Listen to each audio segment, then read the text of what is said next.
Bueno, vamos a ir conversando, pero me quedé con la sensación en boca antes que me olvide, porque ya somos cochitos. ¿Cómo se introducen vacunas? Mucho es liderazgo, y eso está estudiado. O sea, alguien tiene que ser el puncher, ¿no? Y yo he tenido testigos. Las vacunas que has mencionado, viene un día Carlos Vallejos, que era ministro, y me dice: Claudio, ¿qué opinas? Me dicen que deberíamos meter la influencia estacional a los ancianos. Entonces yo le dije: Carlos, déjame un ratito, tengo un modelo. Corrí en la computadora y le dije: mira, si vacunamos a niños, vas a prevenir enfermedades en niños y vas a, por inmunidad de rebaño, proteger a los viejitos. Y hacemos dos de una vez. Y eso fue como se logró. Segunda historia, también con Carlos Vallejos.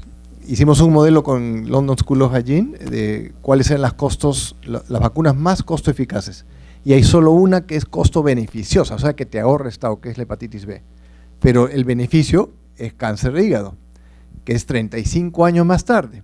Entonces le presentamos al ministro y él, como oncólogo, me dijo: oye, ¿hay algo que se puede hacer para que se avance esto? Entonces corrimos el modelo y dijimos: mira, si hace Perú una vacunación masiva a todo menor de 20 años con hepatitis B, vas a traer ese beneficio hacia adelante. Habló con Alan el domingo, eso fue el viernes, habló con Alan el domingo y el lunes había $20 millones para ese programa, que el único en el mundo que lo ha hecho, que se ha hecho su modelo, y deberíamos medir ese porque es un modelo para exportar, que se puede adelantar el beneficio de cáncer con una vacunación masiva que se hizo y fue todo un esfuerzo. Entonces, ¿qué quiero decir? Que hay técnico, pero también alguien tiene que hacer el punch, ¿no? Para poder la parte política de comprometer el interés de vacunas. Las dos cosas creo que deben ocurrir.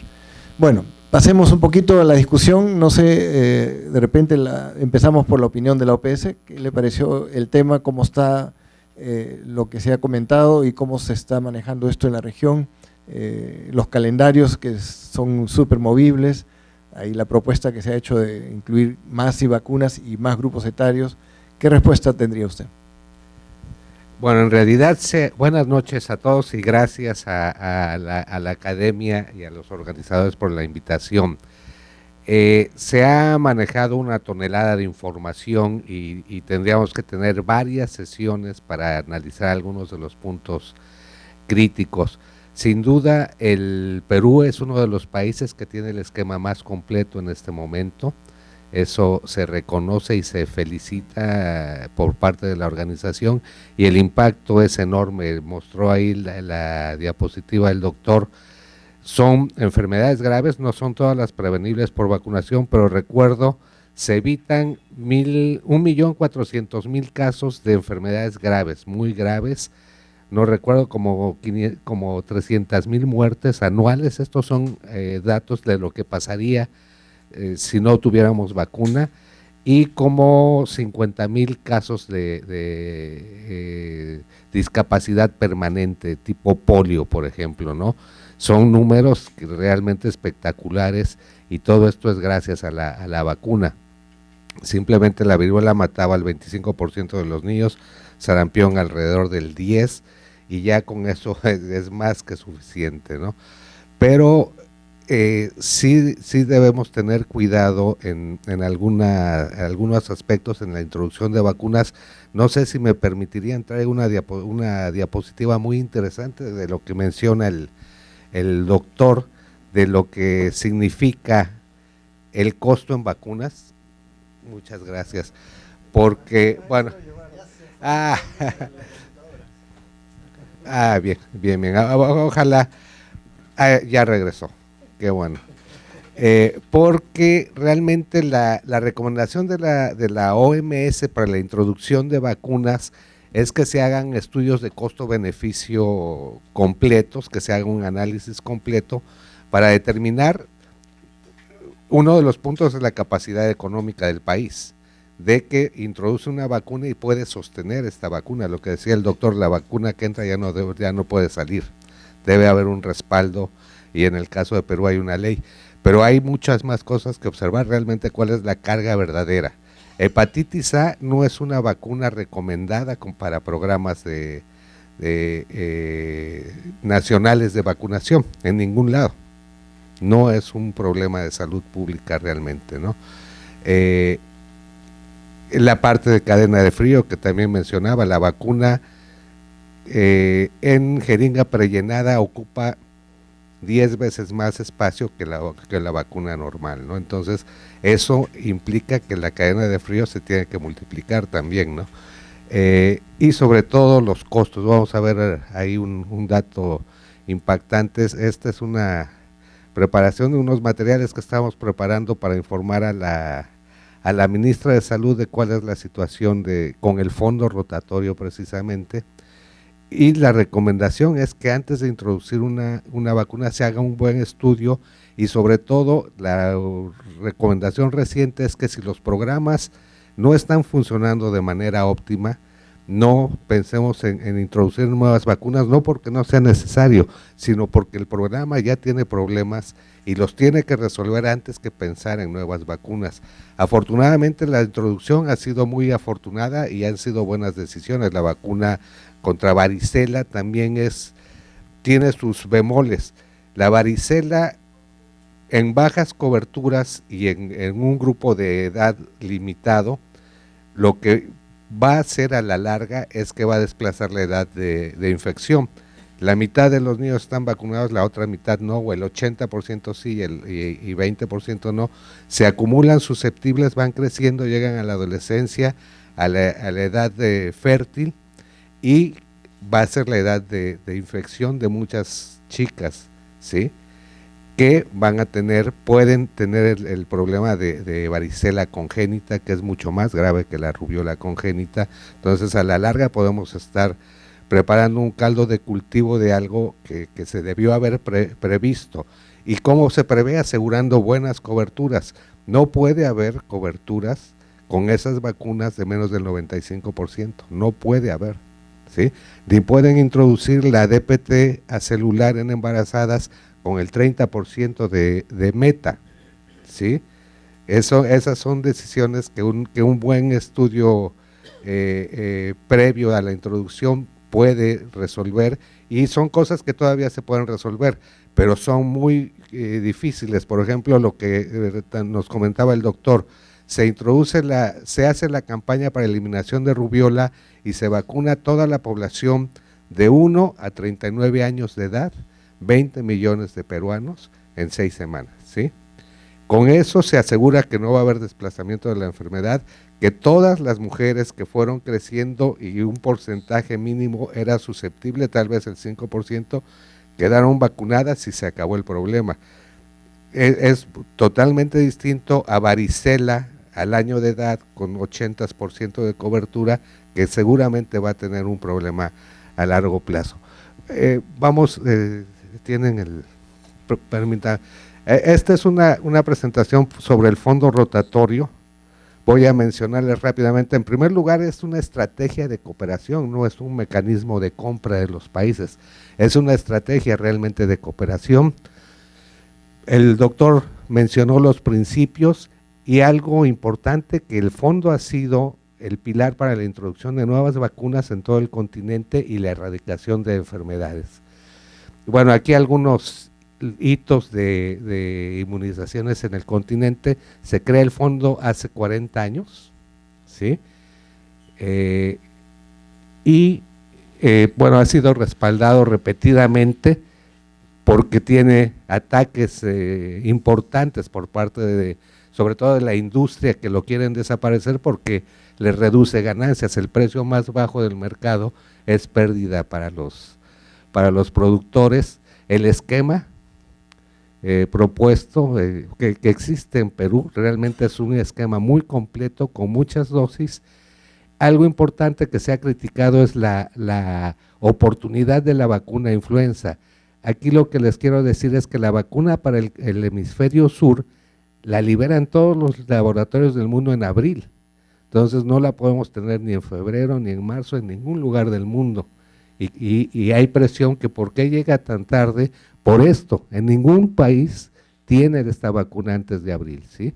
y Perú la recibe en abril, igual que el resto de los países. Bueno, esta es la oportunidad de entregas del fondo rotatorio, prácticamente todas llegan antes o en la semana que corresponde, ¿sí? El primer trimestre es hasta el 30 de marzo y todas las vacunas se recibieron de manera oportuna, excepto 2 que tienen problemas de producción.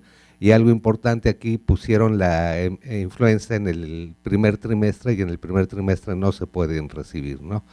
El segundo trimestre también mucha oportunidad, y esto es lo que les quería señalar. Esta es la inversión actual del país en vacunas para el esquema de vacunación infantil, y aquí incluí lo de VPH, pero es básicamente todo el esquema: BCG 1 dosis, hepatitis 1 dosis, recién nacido, polio inactivada 2 dosis, polio oral 3 dosis, etcétera, etcétera. Son todas las vacunas, incluyendo papiloma humano. ¿Cuánto cuesta en soles cada una y cuál es el precio final de todo el esquema, todas estas dosis en el fondo rotatorio? Todas estas vacunas cuestan 434 soles, menos que una dosis de VPH en el privado. Ese es lo que le cuesta al país. Eso significa el costo más bajo, wow, me regresé. Eso significa el peso más bajo del mercado, ¿sí? En dólares aquí está. Y este es el esquema actual, pero con el esquema que se está proponiendo, porque bueno, hay también varias líneas en este sentido. Si se metiera la hexavalente, ¿sí?, y las 5 dosis de polio con la inactivada y la influenza pediátrica tetravalente, el costo se incrementaría a esto. No sé si se fijaron, costaba 400 y pico, 680. Esto significa el 57% de incremento de costo. O sea, a la hora de hacer cuentas no es fácil decir, mira, ahora necesito ¿cuántos millones más? 43 millones de dólares más, o 139 millones de soles, ¿sí? ¿Por qué quiero meter esta? Y que las 5 dosis sean estas. Entonces esas son las cosas que se tienen que discutir desde el punto de vista económico, porque finalmente esto se traduce en la sostenibilidad del programa, que realmente sea efectivo, pero antes que eso, que tenga buen desempeño. Esta inversión de millones podría ser mucho mejor invertirla en la parte operativa del programa, en personal, en capacitación, en cadena de frío, para que esto tenga una mejor utilidad, ¿sí? Eso es un punto que creo que tenemos que considerar siempre. Eso es respecto a la introducción de nuevas vacunas o cambios en el esquema, y a eso me refiero con hacer los estudios económicos necesarios en la introducción de vacunas. Hasta ahora no hay duda, todas las vacunas que se han introducido son un éxito, pero como mencionó también el doctor, tenemos problemas graves en el programa. El porcentaje de niños que no tienen esquema completo es muy alto, realmente muy alto, y se tiene que trabajar en esto antes que pensar en nuevas vacunas. Ya tenemos la DPT acelular para embarazadas. No podemos pensar que se vacune el 30% si sabemos que el 96% de las embarazadas tienen control prenatal, tienen al menos 4 citas de control prenatal. No hay ninguna razón para que no tengan al menos esa cobertura las mujeres, ¿sí? Si el 96% tienen control prenatal, 96% deben de tener su vacuna. Esas son las cosas que tenemos que discutir dentro del programa para que tenga un mejor desempeño. Excelente, muchísimas gracias. Creo que vamos a tener bonita discusión. Quisiera preguntar a César justamente, una manera de ver los programas es coberturas. La otra manera es ver si las enfermedades desaparecen, como mostró César. ¿Dónde estamos en enfermedades prevenibles a nivel Perú? Bueno, justo en el Centro Nacional de Epidemiología acabamos de publicar el estudio de carga de enfermedad, ¿no? Se ha hecho un estudio en el año 2006, ¿no? y obviamente todavía tenemos algunos patrones bien interesantes, ¿no? Por ejemplo, la infección respiratoria aguda, ¿no? Si bien es cierto, casi el 70% de la carga de enfermedades no transmisibles, ¿no? Pero todavía existe una carga importante de enfermedades transmisibles, ¿no? Y dentro de esas enfermedades transmisibles, las infecciones respiratorias agudas son las que generan una gran cantidad de años de muerte prematura en el país, ¿no? Entonces todavía tenemos ese problema y obviamente ya hay vacunas que se están aplicando en este grupo de edad. Obviamente las infecciones respiratorias agudas en el estudio de carga en los niños menores de 5 años representa una carga de enfermedad bien alta, más o menos está en el tercer, cuarto puesto, pero también en los mayores de 60 años representa una carga importante, ¿no? Yo creo que la vacunación que se está implementando ahora con neumococo e influenza en los mayores de 60 años va a tener un impacto importante sobre la carga de enfermedad en los años que vienen, ¿no?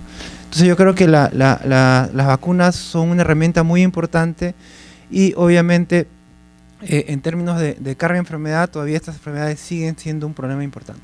Lo que hemos visto también que las enfermedades diarreicas agudas en términos de carga han bajado a una posición mucho más baja, ¿no? Pero sí las infecciones respiratorias agudas siguen siendo un punto importante en los menores de 5 años y en los mayores de 60, ¿no? Y también dentro de las enfermedades no transmisibles, el cáncer es otro punto importante y bueno, se ha hablado también de las vacunas contra el papilomavirus, que es importante. Yo creo que también va a tener un efecto importante sobre la carga de enfermedad en el futuro, ¿no? Con respecto al cáncer de cuello uterino, ¿no? Yo creo que en líneas generales es lo que tenemos en lo que es carga. Bueno, actualmente tenemos un problema de tosferina, ¿no? En Loreto tenemos una gran cantidad de casos en trompeteros, ¿no? Todavía la tosferina sigue siendo un problema de salud en el país porque y generalmente se presenta en zonas rurales, ¿no? Donde a veces el acceso a vacunas es complicado. Y bueno, en lo que es las neumonías, bueno, las neumonías seguimos teniendo un número importante de neumonías a nivel nacional. Y a varicela, también nosotros estamos vigilando a varicela. Hace 3 años hemos tenido un brote importante, ahora tenemos casos todavía, pero en menor cantidad a comparación de hace 3 años, ¿no? Y creo que todavía las vacunas tienen un rol muy importante y importante es la cobertura, ¿no? Que es clave en que se produzca la inmunidad de rebaño, ¿no? Y poder proteger a toda la población y evitar los brotes. Muchas gracias.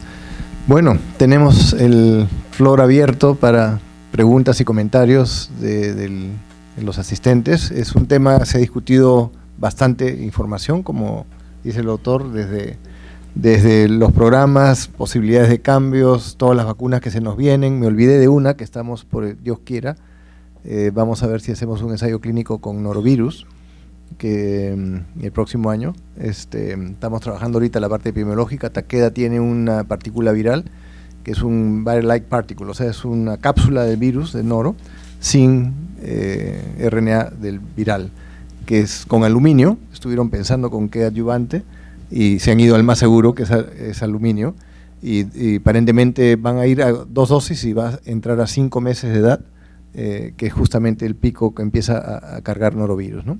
Entonces se nos vienen un montón de vacunas, noro sigue siendo prioritario, y varias de estas que estamos, ojalá que se vienen herpevirus, hepatitis, las estreptocócicas A y B, se nos vienen un montón de vacunas. Entonces yo siento que hay que pensar y hay que tratar de ir preparando al MEF, a la comunidad, que es una inversión, no es un gasto, es una inversión, y me alegro muchísimo que el programa está protegido por ley, porque si le entregan a una región ese recurso, y yo escuché en una época que decía, pero acá no hay, pues no hay meningitis, no hay nada, ¿para qué van a usar la hepatitis, la hemófilos influenza? Y pueden cortar el programa y tener un problema serio en el país, así que eso hay que protegerlo fuertemente, ¿no? Pero en fin, preguntas, comentarios. A ver, muy bien. Las damas primero. Claudita. Bueno, yo solo quería hacer un comentario, ¿no? Porque conozco los datos porque he estado trabajando en el MINS.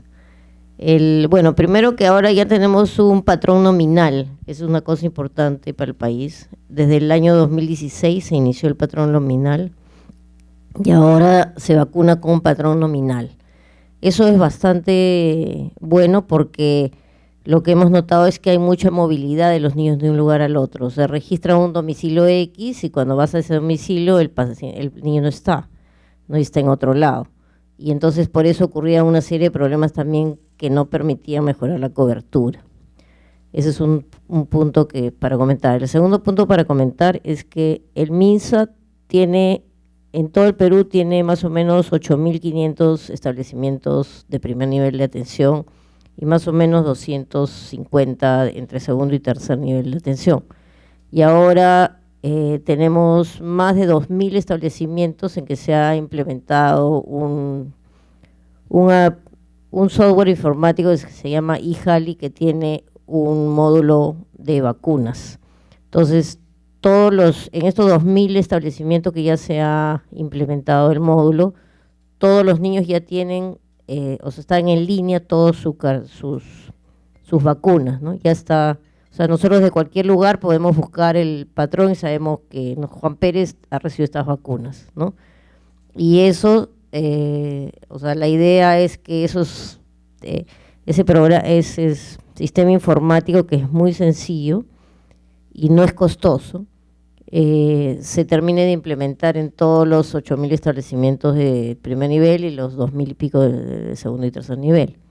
Y el otro punto, ya una opinión mía, es que ahora yo comparto con varios de ustedes el tema de que debemos buscar mejorar las coberturas de vacunación, optimizar las coberturas para después ver de introducir nuevas vacunas. Ahora, sí hay temas importantes que causan mucha mortalidad, que habría que estudiar específicamente, por ejemplo, BCR, que tú comentaste, ¿no? O sea, la cantidad de niños que estamos viendo en los hospitales con BCR es feroz. O sea, estamos en una epidemia, aunque no está declarada como epidemia, pero tenemos, por decirte, de 6 pacientes en la UCI de Cayetano, 3 son de BCR, ¿no? Y están en ventilación mecánica. En emergencia yo tengo pacientes ventilados con BCR y producen muerte y producen además también potencialmente daño pulmonar crónico porque entran a ventilación mecánica y todo eso. Entonces hay que ver también algunos puntos muy específicos, pero de hecho el país ha mejorado muchísimo en los últimos años, pero no tenemos plata para todas las vacunas, ¿no? Entonces hay que mejorar las coberturas, que es lo primero, que es un trabajo donde hay que invertir plata porque necesitamos personal capacitado, necesitamos tener más vacunadores, necesitamos mejorar la comunicación, todo eso para que podamos mejorar la cobertura. Y por último, ver con pinzas cuáles serían las vacunas más costo efectivas para disminuir morbimortalidad en el país. Muchas gracias. Suño. Bueno, en primer lugar, mis felicitaciones al doctor Lanata por traernos este problema tan importante que es medicina preventiva y sobre todo la utilización de las vacunas. Y tocar problemas como era la difusión informativa que algunos medios utilizaban para desprestigiar la vacunación.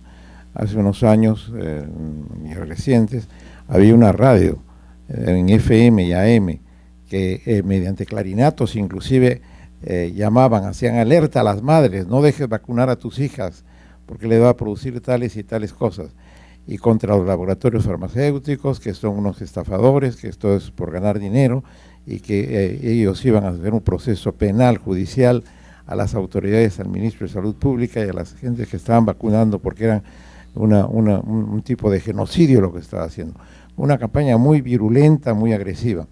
Yo coloqué después en correo electrónico ya mi queja y mi denuncia al Colegio Médico, a la Academia Nacional de Medicina, al Ministerio de Salud Pública, para que se viera cuáles son los mecanismos que se pueden tener para neutralizar ese tipo de difusión informativa tan perjudicial.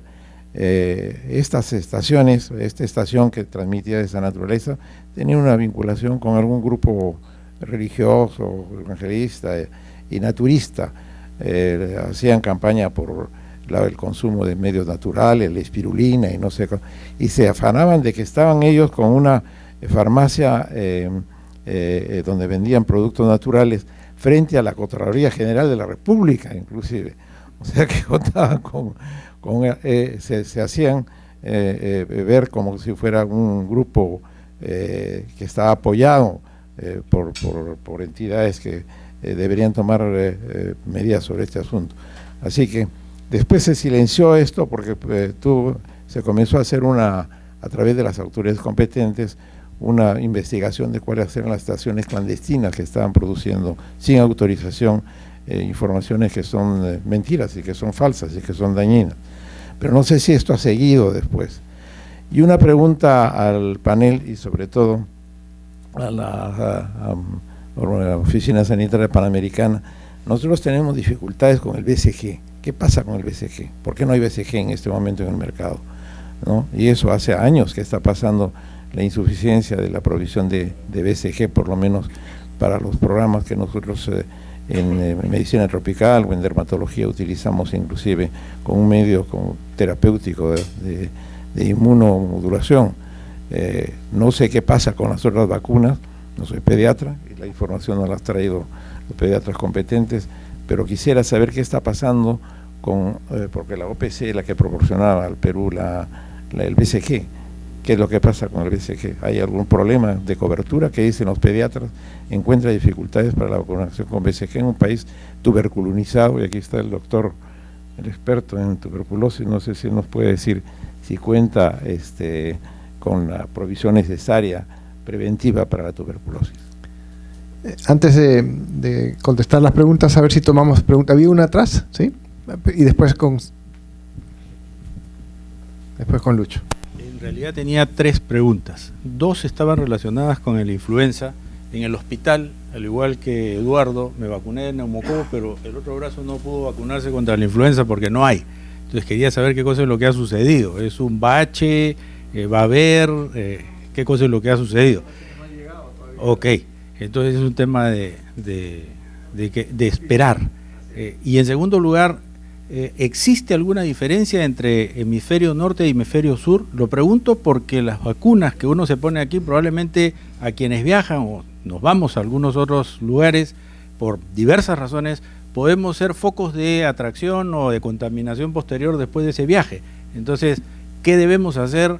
Influenza de cono norte, hemisferio norte, hemisferio sur. Y en tercer lugar, como dermatólogo, igual que Suño, entonces quiero saber, en vista y que se ha mencionado en la presentación, del tema de resistencia bacteriana, que está altísima, y probablemente los dermatólogos tengamos gran parte de responsabilidad porque usamos bastantes antibióticos para el tratamiento del acné. Hay en estudio una vacuna contra el acné, en base a cialidasas, utilizando el CAM-Factor. ¿Hay algo que nos puedan adelantar, que nos puedan decir respecto a esta situación? Gracias. Excelente. Antes de pasar a Lucho, solo un comentario para comentar. El consumo mayor de antibióticos del mundo no está en humanos. Está en animales y en todos los que, en fisheries, y está regulado, y en los países del tercer mundo no hay nadie que está mirando eso. Y, en fin, podemos conversar. Tenemos varios proyectos en el instituto que están mirando esto, cómo está caminando. Lucho. Yo quería hacer un comentario en el sentido de, obviamente hay que vacunar a las personas, a los pacientes, a la población, pero los vacunadores, tenemos programa para vacuna para los trabajadores de salud. Esa es una de las cosas, ¿no es cierto? Eso me llama la atención. Segundo, el Estado peruano está gastando un montón de plata en el tratamiento de pacientes con cáncer, ¿sí? El CIS. Y no tenemos programa para pacientes con cáncer. Tenemos para los pacientes trasplantados en el instituto, sí tenemos FISAL. Pero para los pacientes con cáncer, pacientes esplenectomizados, ¿dónde?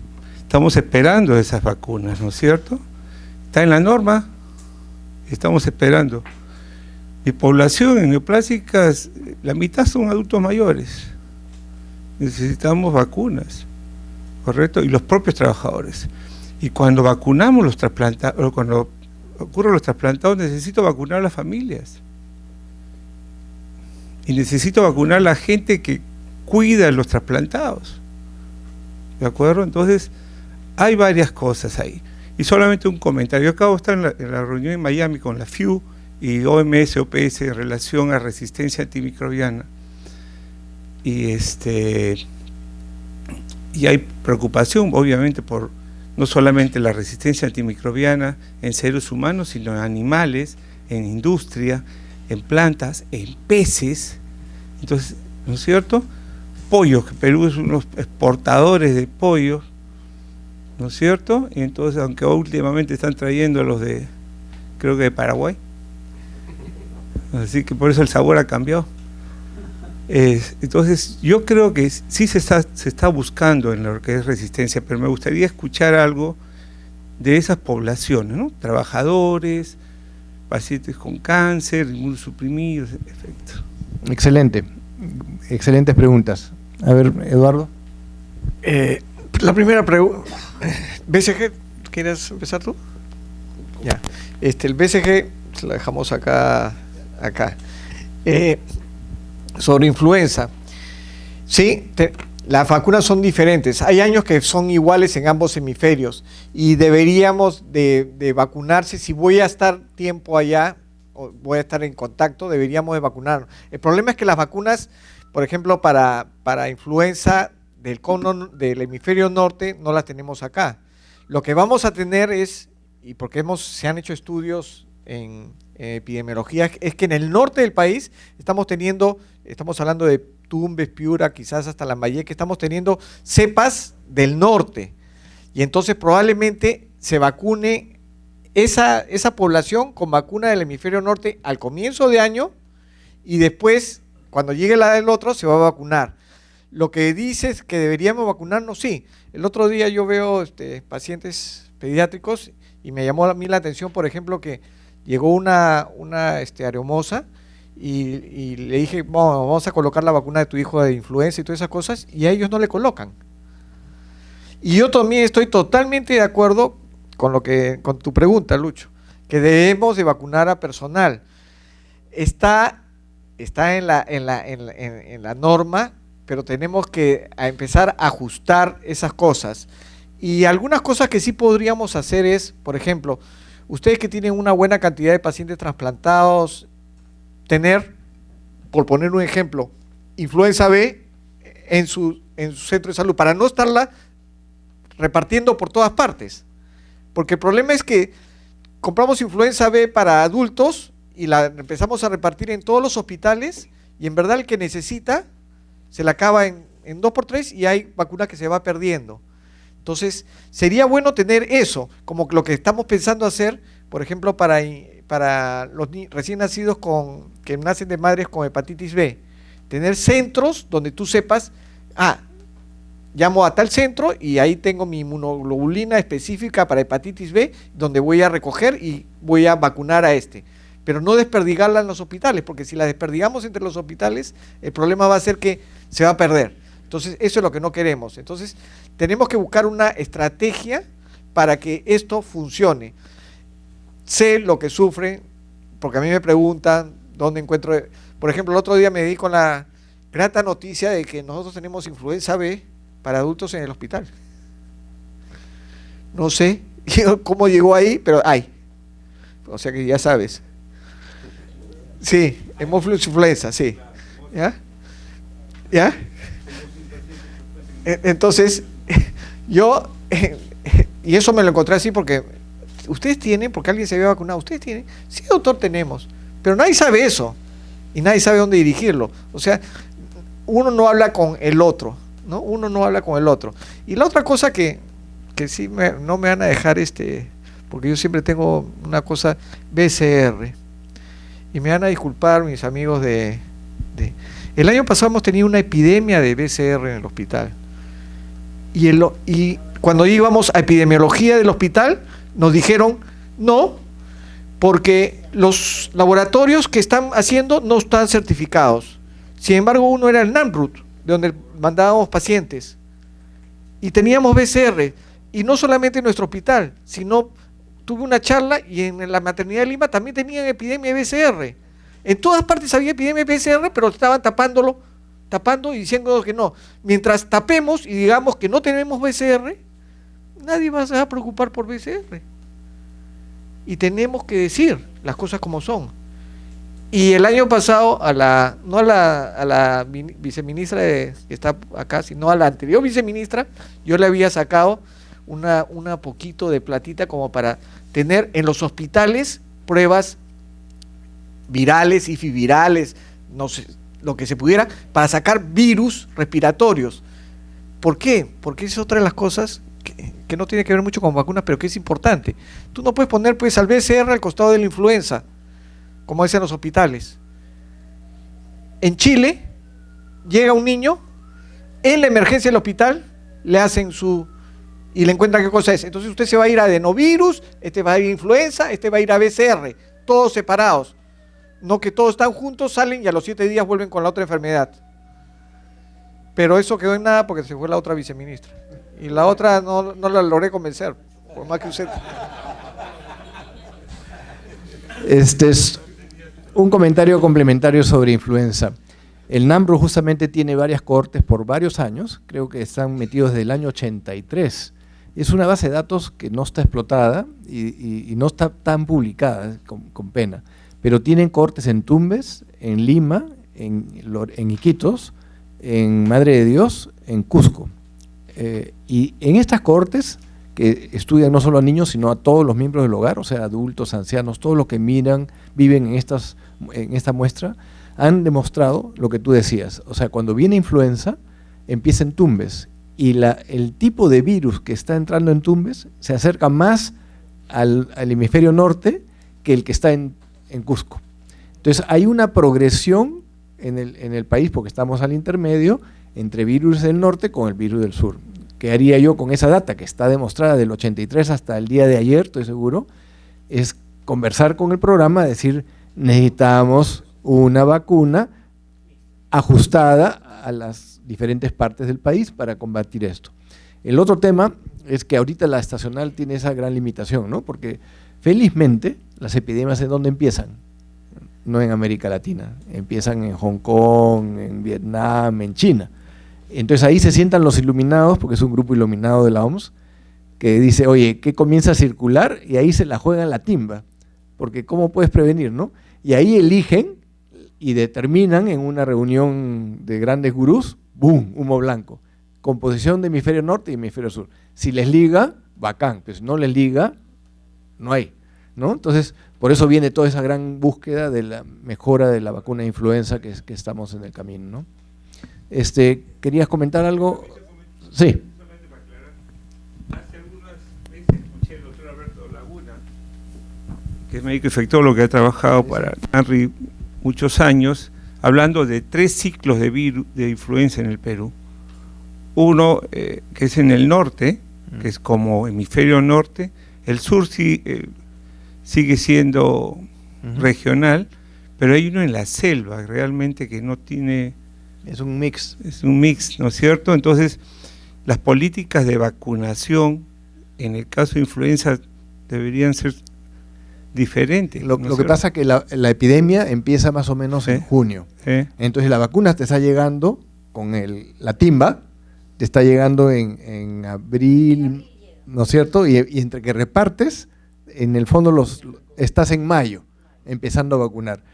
Y a las finales de junio todo el mundo se está pegando. Oye, ¿has vacunado o no? Entonces, ¿qué hacen? Oye, el que pasa lo vacuno, porque... Pero ¿no? esa vacuna es para hemisferio sur. Para hemisferio sur. Lo que tendría que pedir Perú es...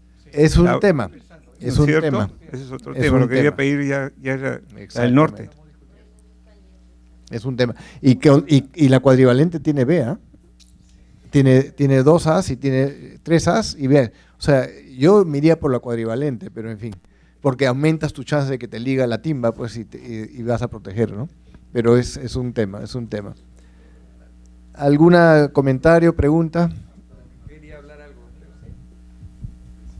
Sí, bueno, nosotros hemos hecho algunos estudios con NANRU y obviamente el virus sincicial respiratorio y el adenovirus tienen una carga importante de enfermedad en los menores de 5 años, ¿no? Y obviamente circulan, ¿no? A la par, entonces es importante mirar también eso, ¿no?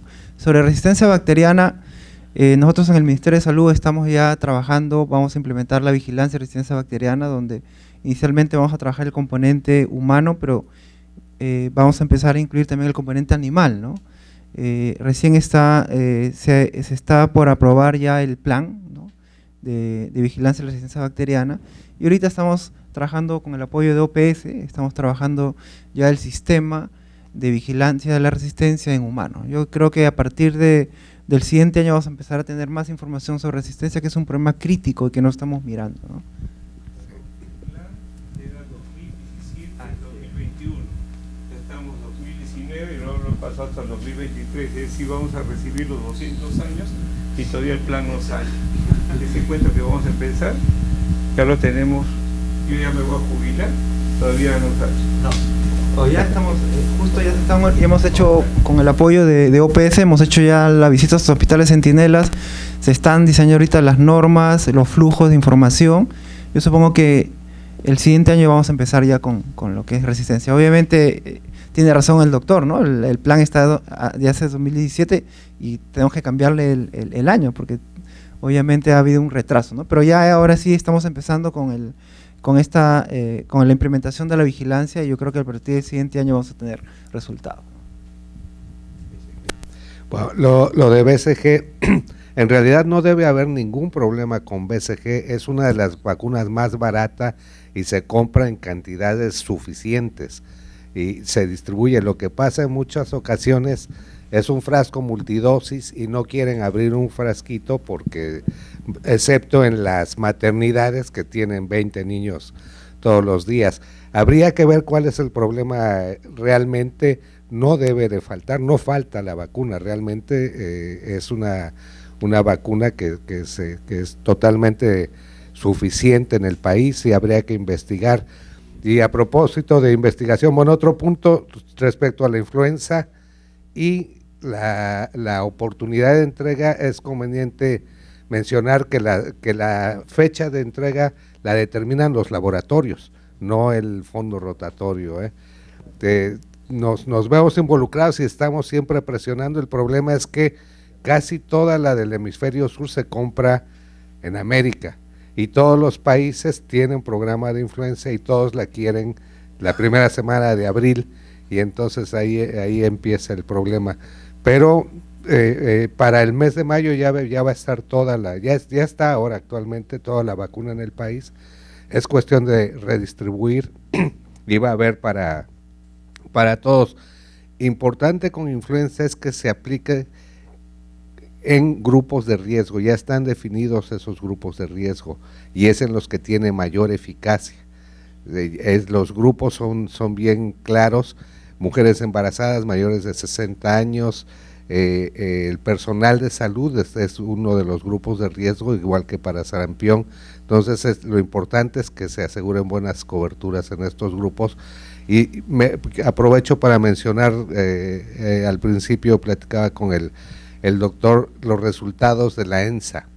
Realmente es una encuesta probabilística a nivel nacional excelente que podemos aprovechar para hacer un estudio de las causas de no vacunación. ¿Por qué no vacunan los padres a los niños? Hay muchas causas, pero ahora tenemos que saber si esta indecisión o duda a la vacunación es parte de esa vacunación, de esa falta de vacunación, y orientar las actividades del plan de comunicación para incrementar las coberturas. Y ese tema me parece bien importante porque no tenemos indicadores. Entonces yo siento que este es un problema que se viene y no nos debe agarrar pues cuando ya tenemos la epidemia encima. Entonces debería no solo las coberturas un indicador. Yo estaba pensando, como el caso de mi sobrina nieta, niño que a tal edad no tiene ni una vacuna, debe haber clúster, ¿no? Porque eso implica un grupo que está pensando así. Entonces, no esperar la cobertura que ya es tardía, sino comenzar a ver un indicador dentro del programa, ahora más que estamos yendo a la tarjeta electrónica, que te diga, acá hay un bolsón de gente que no está comportándose bien, debe haber un problema, inmediatamente lo investigas y lo atacas de raíz en términos de comunicación. Tenemos que ser proactivos antes de que se llegue a un problema. Y antes de, lo bueno de tener el micrófono, de resistencia antibiótica, es un tema súper importante, súper importante. En el estudio de Cajamarca, nadie prescribe tetraciclinas a niños, ¿no? Está proscrito.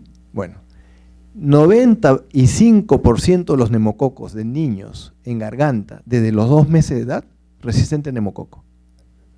Perdón, tetraciclina. Todos los neumococos resistentes a tetraciclina. Entonces dijimos, ¿de dónde? ¿De dónde?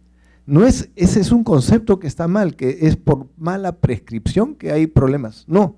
Entonces nos fuimos a mitar, oye, y todos los pollos, todas las leches, todas las vacas. Entonces ahí hay un tema crítico, y el problema es que Salud no habla con Agricultura, no habla con el SENASA, y esa es otra zona que debemos mirar.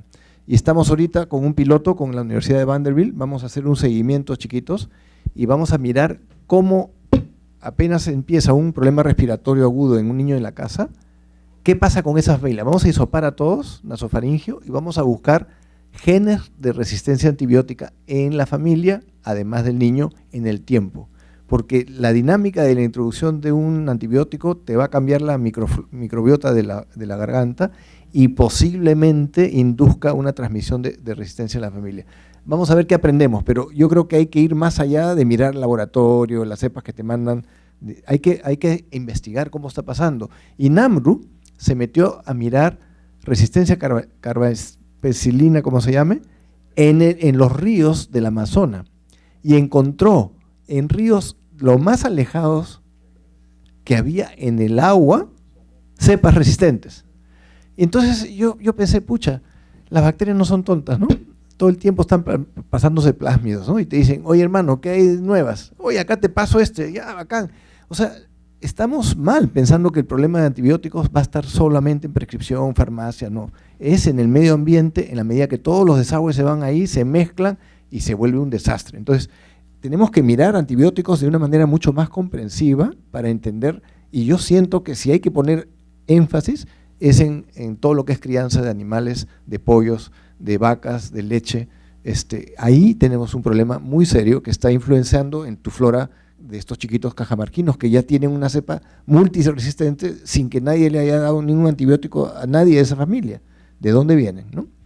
Hay más preguntas, Lucho. La otra cosa es, en esa reunión que fui, se preocupaban mucho de qué vamos a darle, ¿no es cierto? ¿Cómo hacemos? Cosas sencillas que no acordamos, precauciones estándar, higiene de manos. ¿Cuántos no nos lavamos las manos? Ni en la casa, ni en el hospital, ni en el consultorio. Entonces, cosas tan sencillas como eso, tener agua, tener papel toalla y jabón. Entonces, se habla de horas, de un montón de cosas, y de medidas tan sencillas no se habla. Una anécdota pequeñita.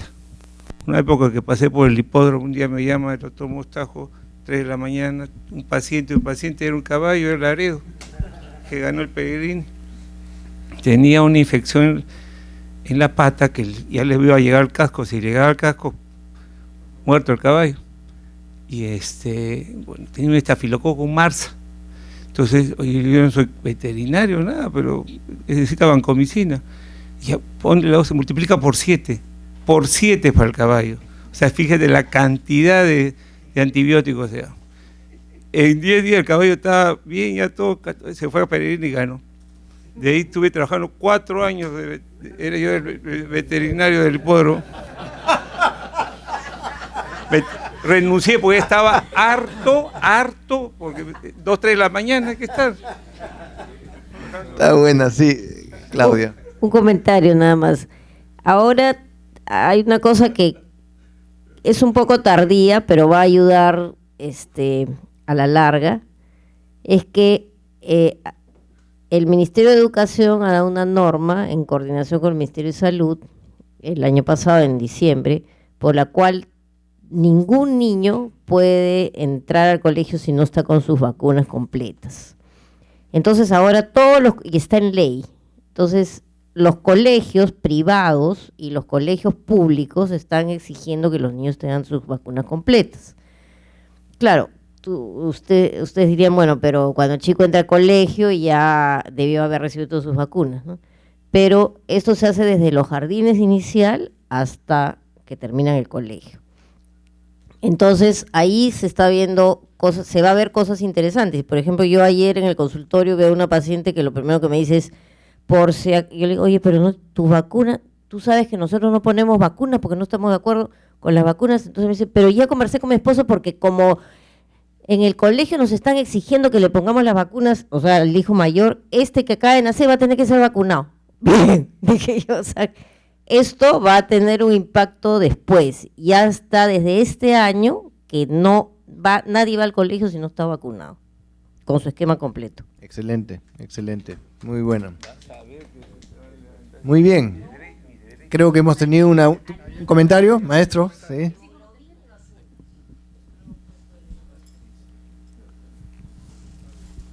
Sí, bueno, nosotros todos los años vamos con los estudiantes de medicina de San Marcos a Iquitos y bueno, ¿sabe? Yo me dedico más a tuberculosis, a VIH y en realidad la incidencia cada vez es mayor de tuberculosis y VIH y de la coinfección en Iquitos. Entonces, bueno, pedimos que epidemiología nos dé un avance de la situación epidemiológica y realmente no solo es tuberculosis y VIH, o sea, enfermedades respiratorias en la infancia y diarrea son las principales, o sea, y mortalidad materna, o sea, realmente tienen varios problemas de salud y también los servicios no están muy bien, ¿no? Me preocupa también lo que menciona que está habiendo epidemia de pertusis, ¿no?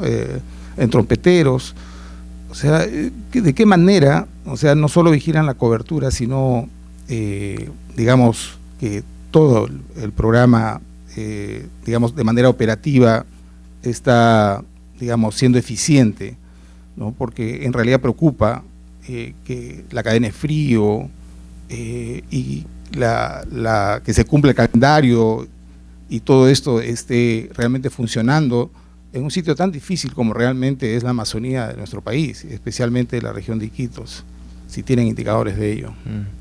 Ese comentario me hace pensar, yo trabajé en un proyecto que se llamó el proyecto 2000 de USAID, y dentro de ese proyecto 2000 había un programa de capacitación materno-infantil, y con ESAN, San Marcos, el Instituto Manuela Ramos. ¿Y qué hicimos? Creamos una acreditación de servicio de salud, y sin darle un sol más, bajamos mortalidad materna 25% en un año, en la mitad del Perú, y más o menos logramos cubrir casi 4.000 servicios de salud, y se logró. ¿Por qué? Por el roche. ¿Qué fue? El Hospital Belén se acreditó y el Regional de Trujillo no se acreditó, y el Belén fue a la reunión y le hizo así, y le sacó tanta roncha al Hospital Regional de Trujillo que hicieron un trabajo que se volvió un modelo. Y esas cosas no lo usamos. Entonces yo he pensado, y perdí la batalla, es otra larga historia, pero cuando el gobierno traspasa dinero a las regiones, no debe ser a título gratuito. Yo te entrego la gestión, pero te condiciono. ¿Y cómo te condiciono? Te voy a acreditar, voy a mirar tu región. Si tu región cumple estos indicadores, sigue. Si estás wishy-washy, voy a trabajar contigo para mejorar. Pero si estás mal, te intervengo. Te quito la gestión de salud y te intervengo y no te suelto hasta las cosas muy bien. Entonces, ese es un tema político. Estuvimos cerca de que se logre y cayó, por supuesto, porque hay intereses, pero yo siento que eso debería ser una parte de la política de gestión de salud, que si bien la gestión se entrega a los gobiernos regionales, no es gratuita porque estás jugando con la salud, tiene que ser condicionada a indicadores concretos que tienes que cumplir, y ese indicador no es permanente, tú vas año a año diciendo, este año te voy a evaluar acá, próximo año te evalúo acá, y voy moviendo donde estén coberturas de vacunas, en fin, hay muchas cosas por hacer, y ese es otro tema de discusión, calidad de servicio de salud, cómo manejar esto en el país hay experiencia que se ha borrado, nadie la está usando, y creo que son insumos que se puede usar para mejorar. Sí, sobre su pregunta, nosotros se supone que somos el comité de expertos, entonces somos los que tratamos de buscar las evidencias para introducir nuevas vacunas, hacemos la norma técnica, pero desde que hemos empezado a trabajar, que fue el año 2016, nosotros casi trimestralmente solicitamos que tanto epidemiología como el INS nos den cómo vamos, no solamente en cobertura, sino cómo van las enfermedades. Y siempre, y no esperamos que termine un año, sino tratamos de hacerlo cada trimestre o cada semestre, de ser posible. Tenemos bastantes problemas porque no hay datos tan... A mí me gustaría tener más datos así confiables, pero sin embargo estamos tratando de... Entonces en las reuniones, por ejemplo, y ahora tenemos... ellos tienen bastante cosas de informática, sale cómo está la situación de pertusis, por ejemplo, en esta zona. Entonces decimos, esta zona es así. Entonces nosotros no somos el ente encargado de decirle a la estrategia, porque nosotros tratamos otra parte, pero nosotros estamos tratando de decirle a la estrategia que ellos tienen que buscar la forma de lo que dijo Claudio. ¿Cómo presionas a la región para que haga lo que tiene que hacer? Porque eso es al final lo que se tiene que hacer. No vas a presionar inicialmente lo que te vas a decir, mira, tú tienes una cobertura como ahorita, la reunión pasada que fue en abril, ¿no? En abril habían llegado, la gran mayoría menos del 20% de las coberturas que deberían de tener, que deberían estar en 25-28%. Poquísimas habían llegado al 20%. Entonces nosotros sugerimos que lo que tenían que hacer es hablar con las regiones y sobre todo las que están peores y decirles en el término de la distancia lo más pronto posible que digan cuáles son sus problemas. Y de ahí, de cuáles son sus problemas, acompañarles y ayudarles a solucionar. Porque no es cuestión de ser castigador de entrada, sino es cuestión de ayudar, porque puede ser que tenga alguna serie de problemas que se puedan ayudar. Pero esas son cosas que a nosotros no nos corresponden, y está bien claramente escrito en el comité, en las normas del reglamento del comité de expertos. Pero son cosas que nosotros podemos ayudar y vamos a ver en qué han quedado, si han caído en saco roto, pero nosotros sí solicitamos eso, solicitamos que nos presenten las coberturas, nos presenten cómo han ido las enfermedades, o sea, la carga de enfermedad, cómo ha sido inicialmente, para ver si verdaderamente sirve. Entonces, pero por algunos sitios cojea todavía la situación. Sí, es justo, yo he estado en un comité